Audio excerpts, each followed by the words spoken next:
मी या ठिकाणी विनंती करतो आदरणीय सुरेंद्रताई पवार यांना की आपण आपल्या शिवजयंतीच्या भावनानं आणि आपल्या या ठिकाणी शुभेच्छा व्यक्त कराव्या.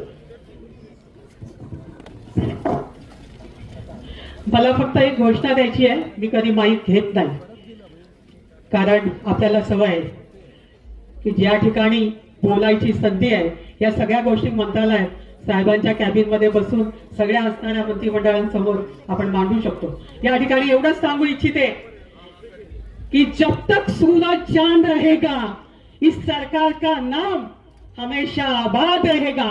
और आबाद रहते हुए असं काम होणार की शेतकऱ्यांचा प्रत्येक प्रश्न, महिलांचा प्रत्येक प्रश्न, असणाऱ्या दीनदुबळ्यांचा प्रश्न सोडवण्याची ताकद आणि करून दाखवण्यासाठी जे पावलं उचलली जातात त्याबद्दल सलाम करते सगळ्या आलेल्या मंत्रिमंडळाला. नावं घेण्यात वेळ घालवत नाही, पण निश्चित अपेक्षा आहे आणि अपेक्षा पूर्ण होताना पाहतोय हाच आमचा विजय आहे.